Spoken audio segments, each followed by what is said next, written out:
51069. Di sini saya akan mempraktikkan membaca teliti.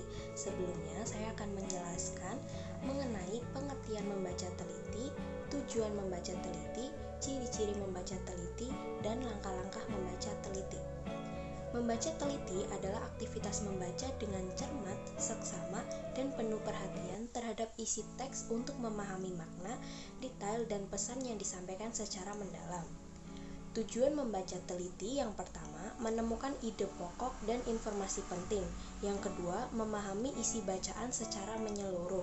Dan yang ketiga, melatih konsentrasi dan daya ingatnya. Ciri-ciri membaca teliti yaitu membaca perlahan dengan penuh konsentrasi, mengulangi bacaan yang sulit dipahami, dan menandai kata kunci atau ide penting.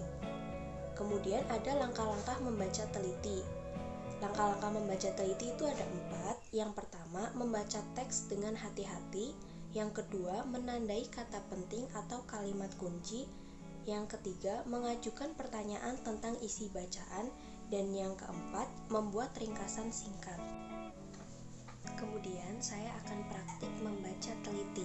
Saya akan membaca teks eksposisi yang berjudul Manfaat Membaca Bagi Remaja. Membaca adalah aktivitas penting yang dapat memperluas wawasan dan pengetahuan remaja. Melalui membaca, remaja dapat belajar banyak hal baru mengenai dunia yang lebih luas, serta melatih kemampuan berpikir kritis dan analitis mereka. Kegiatan ini juga membantu meningkatkan kosakata serta kemampuan komunikasi yang sangat berguna dalam kehidupan sehari-hari. Selain itu, membaca juga berperan dalam pengembangan kecerdasan emosional dan empati. Dengan mengikuti kisah dan pengalaman tokoh dalam bacaan, remaja bisa memahami perasaan orang lain dan belajar menyikapi berbagai situasi sosial dengan bijaksana. Rutin membaca membentuk karakter remaja yang lebih dewasa dan sikap menghadapi berbagai tantangan hidup.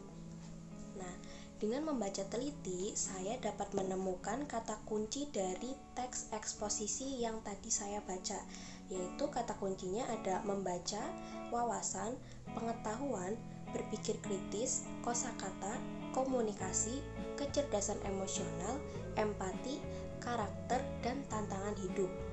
Kemudian paragraf pertama membahas manfaat membaca untuk menambah wawasan, berpikir kritis, dan memperkaya kosakata serta komunikasi. Kemudian paragraf kedua membahas peran membaca dalam meningkatkan kecerdasan emosional, empati, dan kesiapan menghadapi tantangan. Jadi kesimpulannya yaitu membaca sangat penting untuk perkembangan intelektual dan emosional remaja agar lebih bijak dalam menghadapi kehidupan. Sekian dari saya, kurang lebihnya mohon maaf. Wassalamualaikum warahmatullahi wabarakatuh.